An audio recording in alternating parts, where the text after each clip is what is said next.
Vous écoutez Expérienceur, le podcast qui déconstruit les idées reçues sur les phénomènes hors normes, tels que les sorties de corps, la clairaudience, la télépathie, les prémonitions, les contacts avec les défunts, etc. etc. Expérienceur, une porte d'entrée dans le monde invisible, vécu de l'intérieur.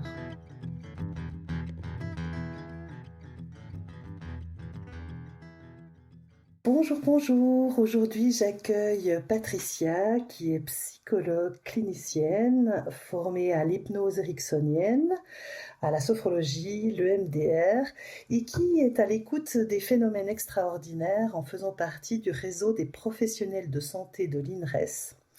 Vous avez aussi vécu une EMI, une expérience de mort imminente que vous allez nous partager tout à l'heure.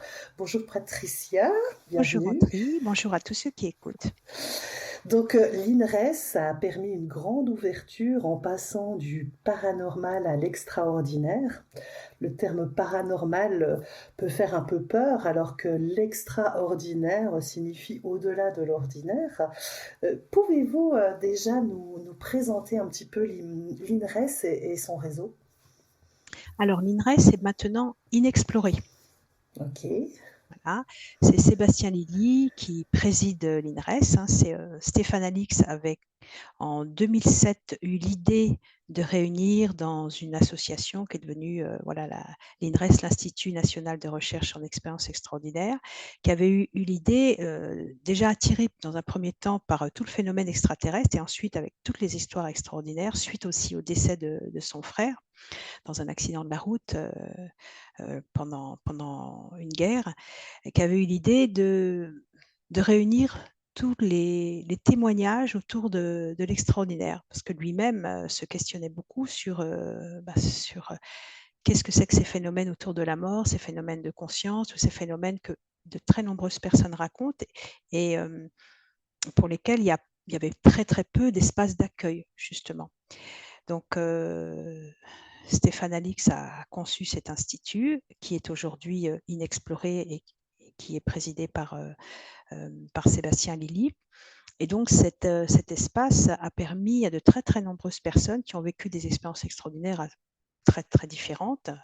Et il semblerait qu'il y a au moins une personne sur deux qui a vécu une expérience qui était auparavant qualifiée de paranormale, mais qui maintenant est avec ce qualificatif d'extraordinaire, c'est-à-dire qui n'est pas ordinaire, mais qui pourtant est assez classique, de pouvoir être accueilli par des professionnels de santé mentale qui sont pas dans le jugement, qui connaissent bien ce diagnostic différentiel, c'est-à-dire de mettre en parallèle des phénomènes, des symptômes, on va dire, classiques, qui pourraient donner l'idée, avec notre grille de référentiel de psychiatrie ou de pédopsychiatrie, que ce seraient des désordres mentaux, alors qu'en fait, des entre guillemets symptômes pourraient être similaires, et pourtant, ce ne sont pas des gens qui sont atteints de déséquilibre mental. Donc, ce diagnostic différentiel que nous connaissons bien, nous, en tant que professionnels de santé mentale. Et justement, c'est pour ça Stéphane a créé ce réseau de professionnels de santé pour accueillir tous les témoignages. Et on a des milliers de témoignages, des témoignages écrits, on a un chat.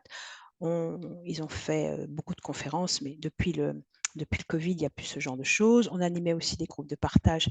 On ne le fait plus. En revanche, on propose des supervisions, justement, pour les professionnels de santé mentale qui accueillent au sein de leur cabinet des personnes qui ont vécu ces expériences, qui se posent des questions et qui ont besoin d'être accueillis par des professionnels de santé qui sont à l'écoute, ouverts à l'extraordinaire et qui ne vont pas pathologiser a priori ces discours, mais qui en même temps sont aussi attentifs à un éventuel désordre. Et on peut aussi vivre des expériences extraordinaires et avoir un désordre neurologique ou psychiatrique ou fonctionnel. Donc depuis 2007, voyez-vous, ça fait un petit moment, et le réseau, il a été conçu dans les années de 2010 à peu près.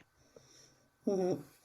Oui, oui, le livre. D'ailleurs, ça a été un des premiers en France. Le manuel des expériences extraordinaires. Oui, très, très bon manuel qui a été écrit par justement un collectif de psychologues et de psychiatres ouverts à l'extraordinaire. C'est un très, très bon, une très belle référence. Malheureusement, il n'y avait pas encore de chapitre qui était dédié aux familles et aux enfants. Et c'est une des raisons aussi pour lesquelles j'ai écrit mon ouvrage sur les enfants indigos. Ouais, bien sûr, on en parlera aussi.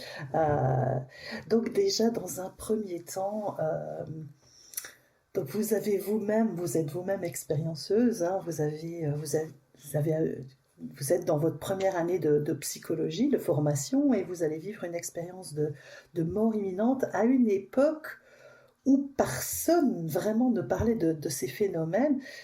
Est-ce que vous pouvez un petit peu nous partager cette expérience? Avec plaisir. Donc j'avais tout juste 19 ans, première année de psychologie. J'étais une personne qui était déjà ouverte à ce qu'on appelle aujourd'hui l'extraordinaire, qu'on pouvait appeler paranormal pendant l'adolescence, mais comme aussi beaucoup d'adolescents, j'étais très, très intéressée par tous ces phénomènes un petit peu bizarres, particuliers.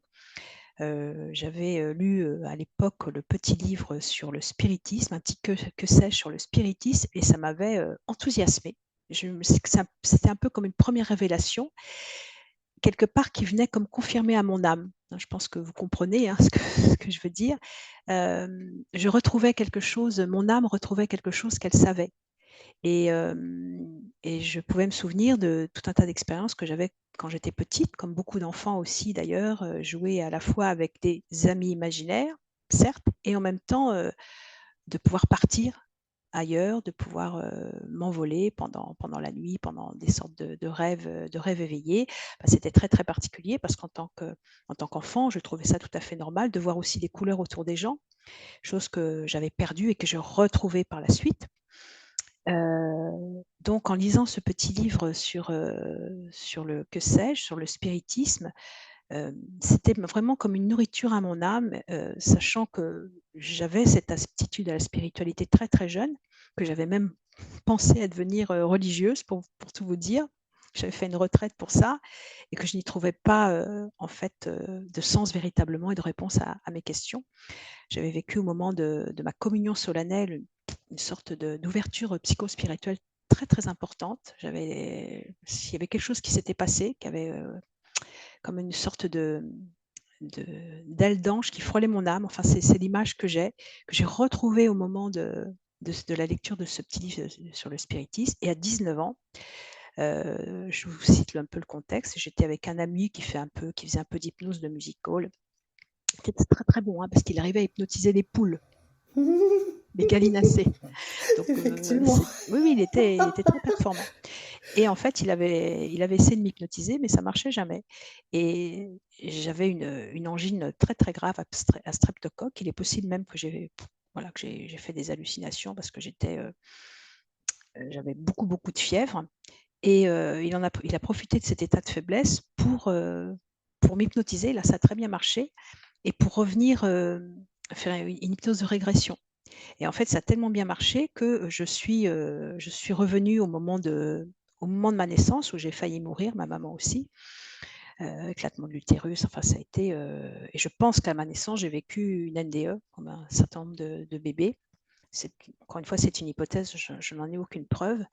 Et au moment de revivre cet accouchement, je d'un seul coup, je suis partie, hein, comme toutes les personnes qui vivent une NDE. Je suis montée très, très, très, très vite. J'ai vu mon corps, je suis sortie par la tête, j'ai vu mon corps qui s'éloignait en dessous et en fait, je me suis détachée très, très, très rapidement. Ça ne m'intéressait plus du tout et je suis rentrée dans le tunnel à toute vitesse et je voyais des êtres qui revenaient.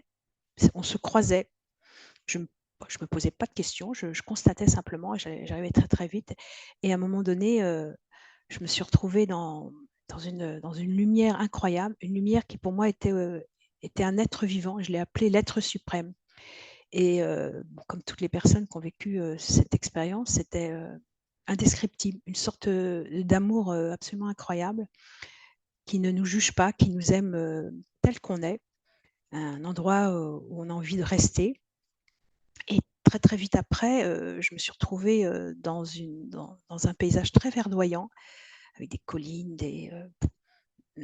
un cours d'eau. Enfin, c'était absolument magnifique et avec cette impression que tout était vivant. C'est-à-dire que vraiment vous aviez, le brin d'herbe, les arbres qui étaient des êtres vivants, qui scintillaient. C'était, extraordinaire, de beauté et d'amour. J'étais évidemment dans un état, de bien-être absolument total que je n'ai jamais connu sur terre.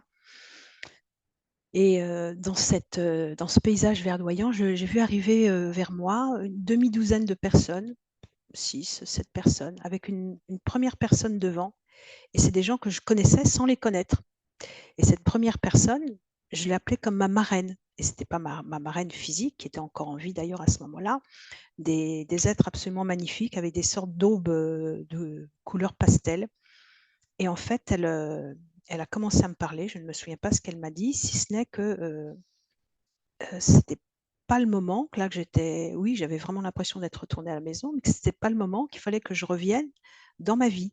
Et voilà, je me suis dit: «Ah non, non, là, pas du tout. Je je ne reviens pas, je suis très, très bien là, c'est génial, c'est parfait, je reste». Et en fait, comme je ne voulais pas, sur, une sorte d'écran qui est apparu, j'ai revécu, alors en panorama, hein, à la fois toute ma vie, ma petite vie, parce que j'avais à peine 19 ans, donc j'avais pas vécu grand-chose et des vies antérieures avec arrêt, sur au moins mes 2 dernières vies, la fin de mes 2 dernières vies où, où je mourais et je voyais autour de moi les gens qui m'aimaient, mais qui étaient tristes que je meure et d'un seul coup, je me suis rappelé que j'avais une famille en bas. Et que je pouvais pas leur faire vivre ça et ça a été très, très, très rapide à partir du moment où j'ai intégré l'idée que, bah, il fallait que je revienne. Ça a été extrêmement rapide, je suis revenue de façon très, très violente. J'ai eu l'impression que je rentrais par ma tête comme dans un gant trop, trop serré, une combinaison trop serrée. J'ai ouvert les yeux et j'ai commencé à incendier, ce pauvre jeune homme, ce pauvre ami, qui m'avait, heu, qui m'avait hypnotisée, parce que je venais de vivre un truc, absolument incroyable et j'avais pas du tout, du tout envie de revenir.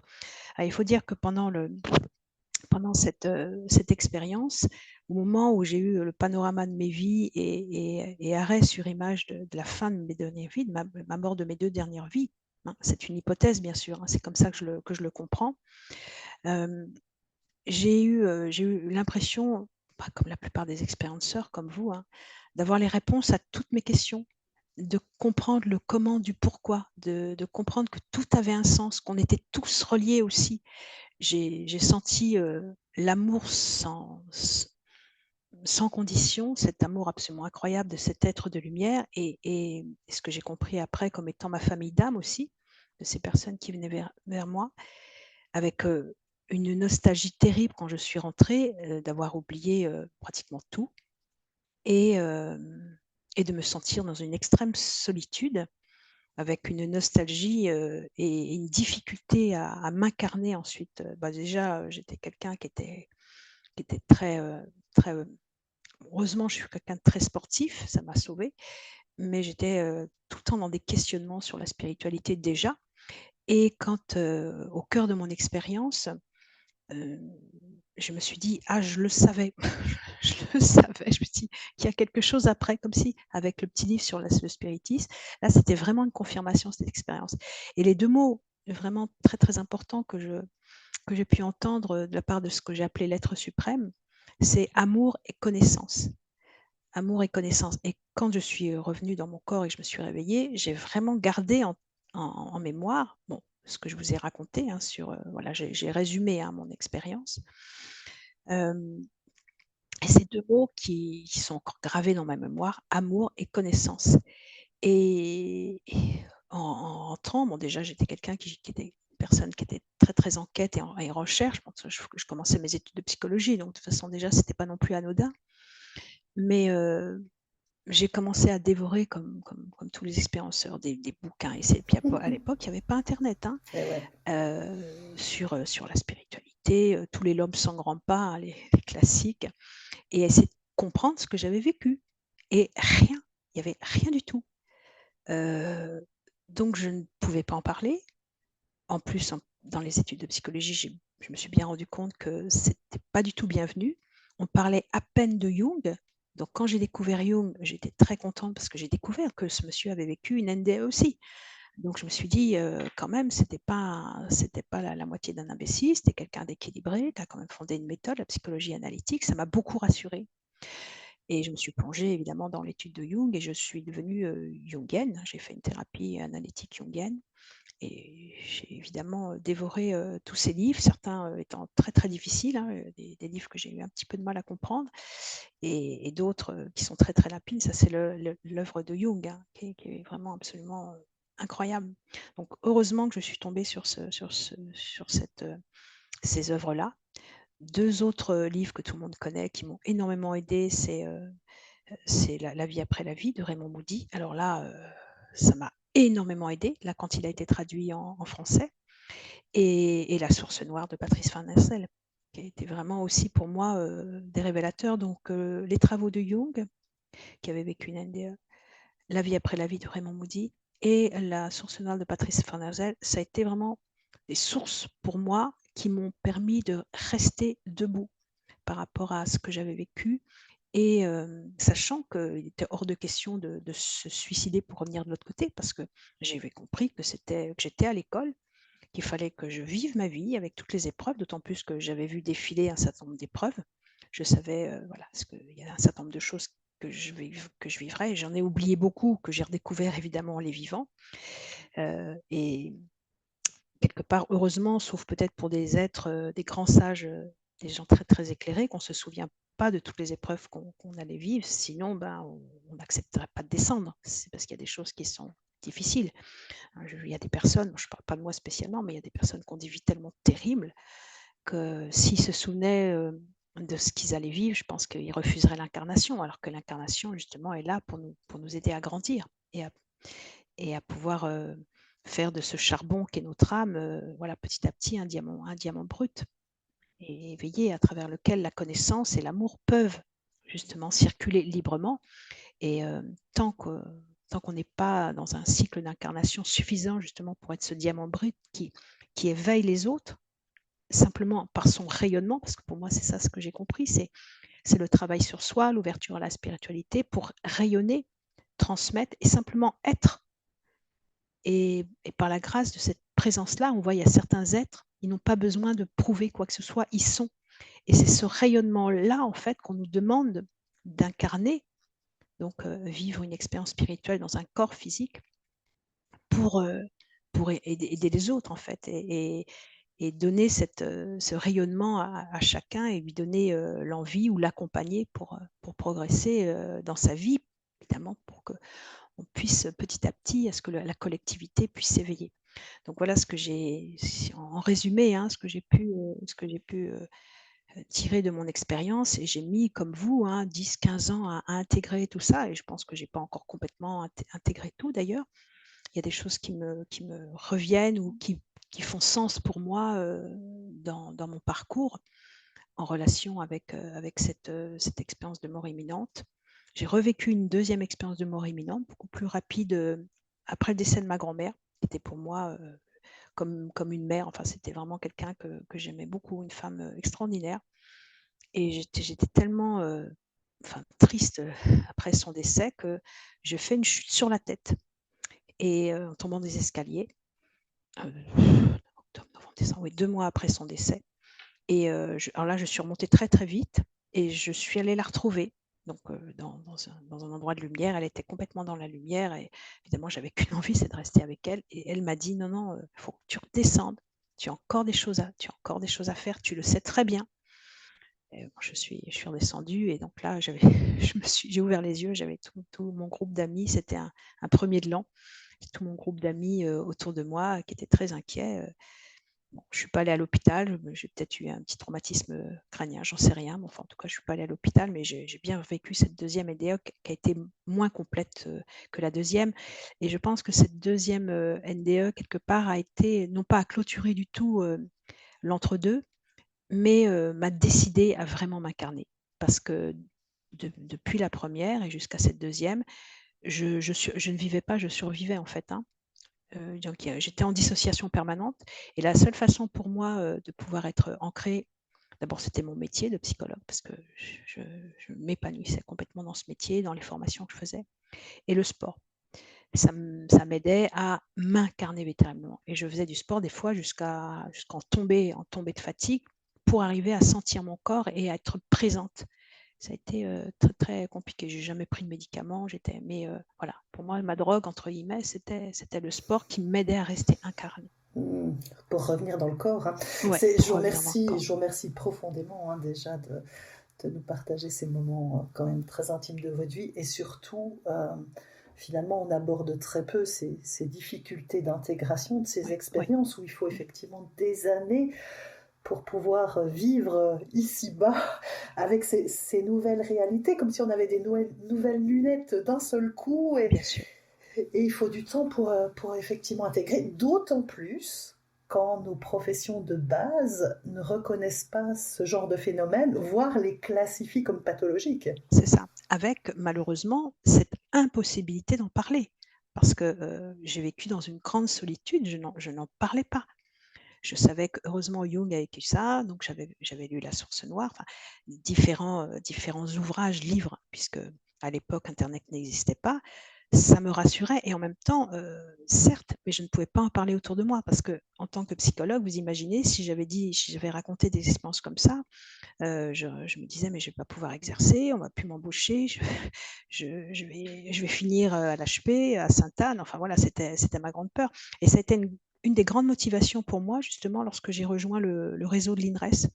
Parce que je me suis dit, «Si j'avais eu un réseau comme ça à l'époque, j'aurais pu confier mon expérience et je n'aurais pas eu des professionnels de santé mentale, donc des gens qui sont bien formés, qui m'auraient accueilli avec la suspicion, et avec le doute et en me cataloguant comme malade mentale». Donc, pour moi, c'était une grande réparation aussi de pouvoir, offrir à d'autres personnes, un espace de partage, d'écoute, d'accueil, sachant que oui, parmi ces personnes, il y en a en effet qui sont atteints, bien entendu, c'est un pourcentage de maladies fonctionnelles, neurologiques, psychiatriques, mais que pour la grande majorité, c'est pas du tout le cas et qu'il y avait pas très, très peu, il y avait l'IMI, mais qui est un petit peu poussiéreux, hein. Maintenant, heureusement, il y a très nombreux groupes de partage de paroles, ça s'est démocratisé. Puis en plus avec ce qu'on est en train de faire, nous, avec Zoom, Skype, des possibilités de se retrouver à distance, on a des espaces d'accueil. Mais il y a 45 ans, il y avait rien du tout, hein. C'est clair, c'est clair.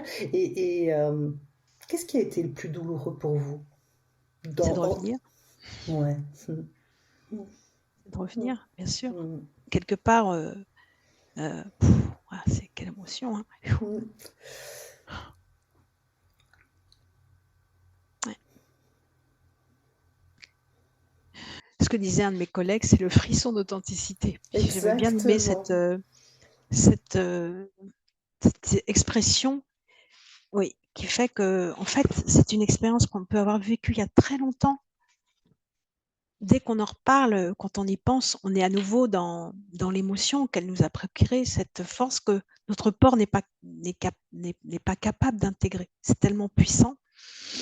Donc oui, ça m'a apporté énormément de choses, ça m'a confirmée on m'a dit là-haut, «C'est très bien, tu fais des études de psychologie, c'est ce qu'il faut faire», donc on m'a confirmé tout ça et quand j'étais là-haut aussi, je me suis dit: «Ah mais oui, mais c'est bien sûr, c'est ça, j'avais raison». J'avais raison dans le sens où pour moi, c'était évident qu'il y avait une vie après la vie, qu'il y avait autre chose et là, cette expérience a été une confirmation de cette hypothèse que j'avais, qui pour moi était une évidence et donc je ne pouvais parler à personne parce que j'étais pas issue d'une famille, très, très ouverte, mais du tout, du tout. J'avais un papa qui était très cartésien. D'ailleurs, j'ai parlé de son expérience de petit garçon dans mon livre sur les indigos et il y a qu'à la fin de sa vie, quand il a été très, très malade, lui, qui s'est ouvert et en fait, il m'a dit, heu: «Pour moi, je voulais pas y croire parce que c'était trop beau». Et donc il y avait une part de lui quand même qui était, mais il luttait contre, cet aspect, spirituel qui n'était pas prouvable, scientifiquement à l'époque, physiquement et à la fin de sa vie, voilà, on a pu discuter à bâton rompu de toutes ces choses-là et ça l'a vraiment aidé à passer. J'ai reçu des messages après, où il m'a dit: «Tu avais raison».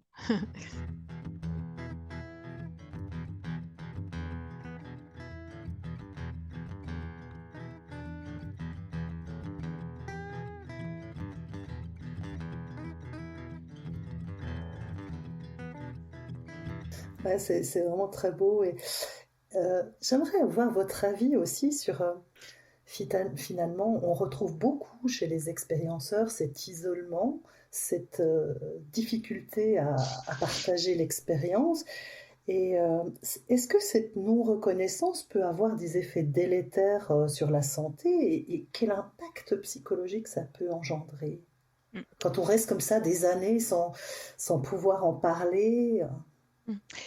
En tant qu'être humain, on est des animaux grégaires et on a besoin de se faire accepter par le groupe. Il faut être un être extrêmement solide, bien intégré, bien incarné pour se passer de la reconnaissance d'autrui.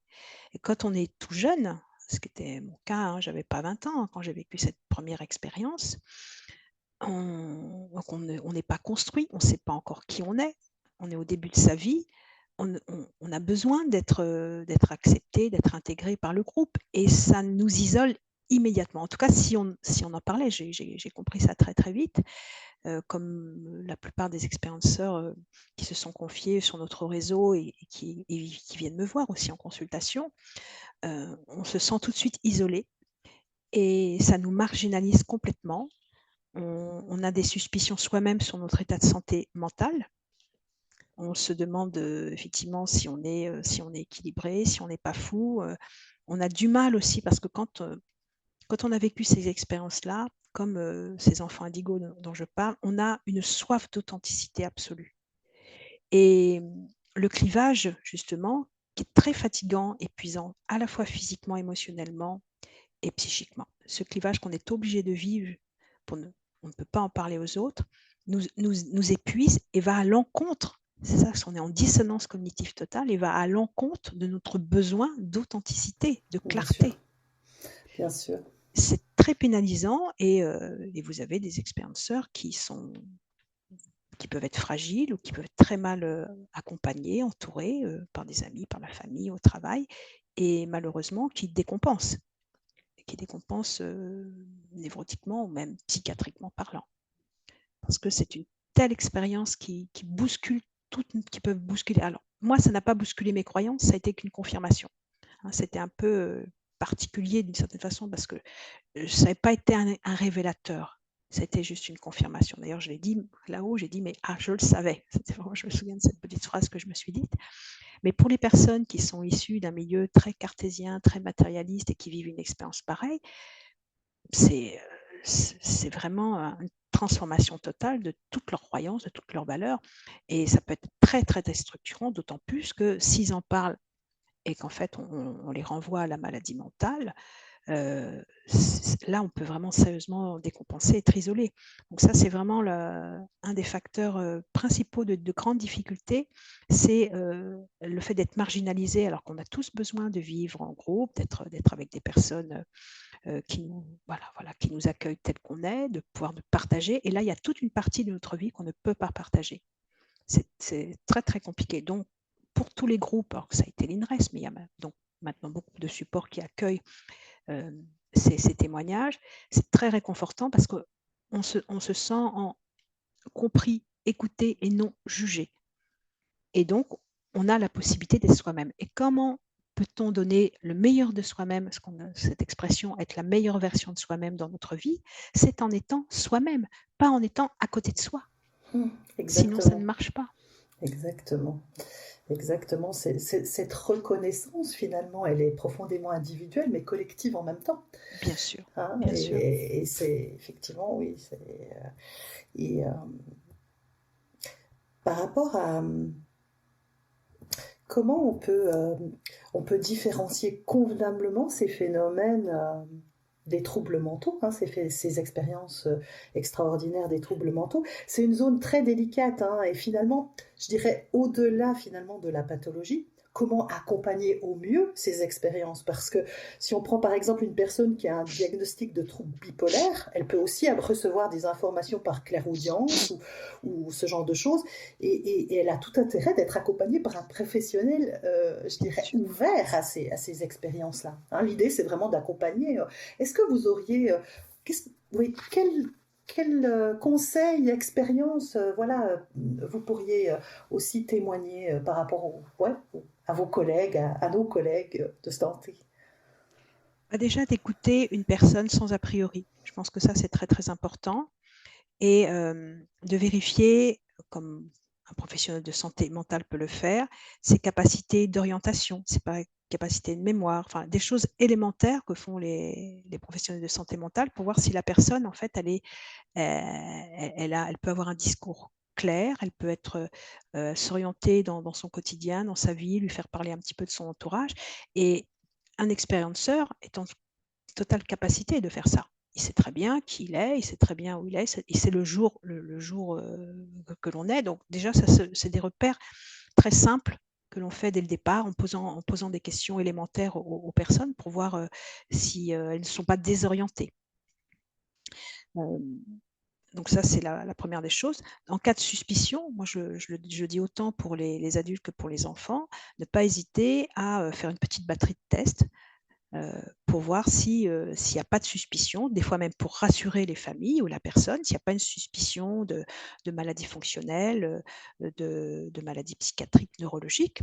Bon et évidemment en l'absence de tout signe, parce qu'il ne faut pas prendre, pour argent comptant une personne qui serait effectivement, réellement, à la fois ayant un vécu exceptionnel et schizophrène. C'est tout à fait possible. Donc de pouvoir être, rassuré sur, la bonne santé mentale de la personne qui est en face de nous. Donc en cas de doute, bien évidemment, on oriente la personne. Alors moi, j'ai une petite liste de psychiatres qui sont un peu ouverts et qui peuvent, justement accueillir des personnes qui auraient besoin aussi elles-mêmes de se rassurer, hein. C'est la 1re personne qui a besoin d'être rassurée, c'est nous-mêmes au fond, hein. Et puis la famille. Donc déjà ne pas, avoir nos grilles de lecture et là je reviens sur le diagnostic différentiel, avoir notre grille de lecture effectivement avec le DSM-5 et cetera, heu, de savoir ce que c'est qu'une maladie mentale et en même temps de s'ouvrir à une écoute ouverte, une écoute à l'extraordinaire et donc connaître aussi l'extraordinaire, connaître, ce qu'on appelait avant le paranormal ou les exceptionnels, hein, de les travaux de Thomas Rabeyron qui parle des expériences exceptionnelles, quel que soit le nom qu'on lui donne. Savoir que ça existe. À partir du moment où on sait que ces expériences existent, qu'on a en tête, une connaissance de la psychologie, de la psychopathologie et qu'avec quelques questions, d'introduction, on voit que la personne elle est bien présente, qu'elle n'est pas confuse, là on peut avoir, une entre guillemets «une suspicion», soit la personne a une atteinte psychiatrique et elle a vécu une expérience extraordinaire, soit elle est totalement, effectivement malheureusement, il y a un problème, psychiatrique donc ou neurologique, bon bah là il faut soigner, ou bien c'est vraiment de l'ordre de l'extraordinaire. Donc ça c'est vraiment, la base qu'un professionnel de santé ouvert à l'extraordinaire peut avoir. Être bien formé à la psychopathologie et être bien formé aussi à l'écoute de l'extraordinaire. C'est clair. C'est clair, hein. Je mettrai de toute façon, dans le résumé, de l'épisode, tous les liens en fait, hein, vers les livres que vous citez. C'est vrai que celui de Thomas Rameron est vraiment très Oui, bien fait. très intéressant. Oui, Voilà, oui, donc je mettrai tout ça, pour les oui. professionnels qui peuvent nous écouter, qui ont envie, voilà justement de s'ouvrir à ces expériences-là. Vraiment, voilà, on va terminer pour aujourd'hui. Vous venez d'écrire un livre, les enfants indigos, Mmh. comprendre et accompagner ces enfants à la sensibilité extraordinaire. On vous retrouvera dans un prochain épisode pour en parler, mais j'ai une dernière petite question. Est-ce Oh. que, voilà, oui, Mmh. est-ce que l'écriture de cet ouvrage est une façon de partager votre parcours de vie? Mon parcours, un peu, mais surtout, être une forme de porte-parole, psychologue pour ces enfants et ces familles. Parce que, en France, il y a une psychologue, qui est, Marie-Françoise Neveu, qui a écrit sur les enfants dits actuels, tous les enfants 10, les enfants cerveau droit. Donc elle a fait un super boulot, je crois qu'elle a écrit plusieurs articles. On a fait d'ailleurs une conférence ensemble avec, Marie-Françoise. Donc très, très, très, très beau travail. et je valide très grande majorité de ce qu'elle dit, de ce qu'elle écrit. Mais moi, je me suis vraiment spécialisée sur les enfants qui vivent des expériences extraordinaires. Du fait de mon propre vécu, puisqu'enfant, j'avais ce genre de vécu, et je sais de quoi je parle, donc je me sens un peu concernée. N'ayant pas pu, ni enfant, ni adolescente, ni ensuite, comme vous, adulte, avoir la possibilité d'être accueillie, comprise, accompagnée par des personnes, par des adultes, des professionnels de santé, des éducateurs qui pouvaient entendre, et donc je n'en parlais pas, qui pouvaient entendre ce que je disais. Et quand j'ai commencé à faire partie du réseau de professionnels de santé de l'INRES, comme il n'y avait pas sur le manuel clinique des expériences extraordinaires, il n'y avait pas de chapitre qui était consacré aux enfants et aux familles, et que moi j'étais en formation justement de thérapie systémique et familiale, que j'avais fait beaucoup de travail sur la psychologie de l'enfant, je me disais qu'il y avait quelque chose qui manquait sérieusement. Donc j'ai cherché. Donc j'ai lu un certain nombre d'ouvrages sur des médiums qui témoignaient de leur expérience. Bon, j'ai toutes les références bibliographiques dans mon livre, à la fin de mon livre, sur des psychologues. Mais à part un psychologue canadien qui a écrit un peu sur le sujet, il y avait des journalistes, il y avait des médias, mais il n'y avait pas de psychologue, en tout cas pas de psychologue français, en tout cas à ma connaissance. Bon, il y avait Thomas Rabéron qui a écrit, mais il n'a pas consacré, je dirais, un livre précisément, il l'aborde dans son ouvrage, mais il n'a pas consacré un livre sur ses enfants et sur les conseils aux thérapeutes, aux psychologues, aux pédiatres, aux éducateurs et aux familles, naturellement, pour accompagner ces enfants. Donc, qu'est-ce que j'ai fait? Je me suis dit, ben, je retrousse mes manches et je le fais.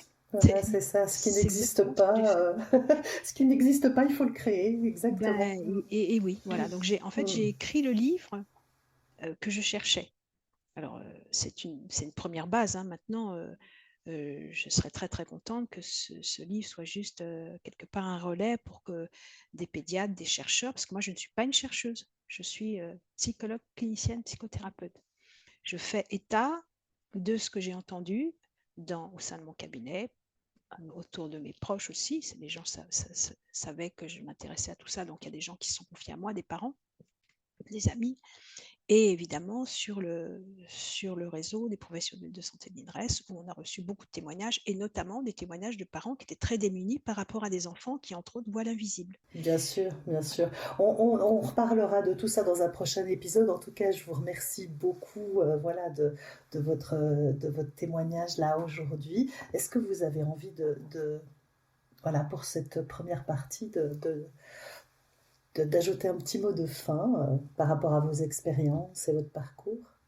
Bon, je pense que ces expériences et ces enfants qui sont venus là aussi, c'est vraiment pour nous aider à ouvrir sur un autre monde, une autre façon d'être au monde, un autre paradigme. Depuis le siècle des Lumières, on est très, très axé sur le matérialisme.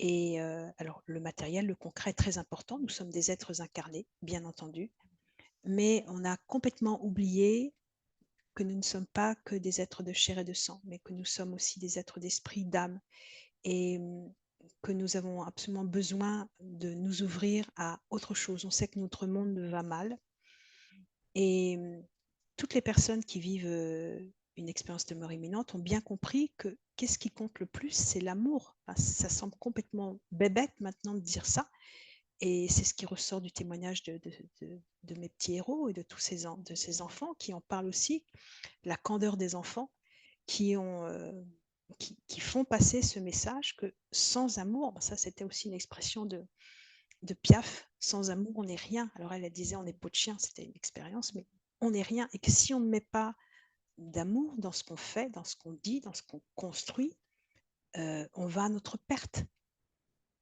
Voilà, ça, c'est un petit peu le message évidemment que vous aussi, comme moi, comme tous les expérienceurs, nous avons reçu lors de nos expériences de mort imminente ou nos expériences océaniques, en tout cas toutes ces expériences qui sont hors du commun, et le message que véhiculent aussi tous ces petits, ces enfants, qui sont très très tôt ouverts justement à cette autre façon d'être au monde, dans le respect, dans l'amour dans le partage, dans la communication, dans la collaboration, et non pas dans le chacun pour soi, l'égoïsme et la prédation.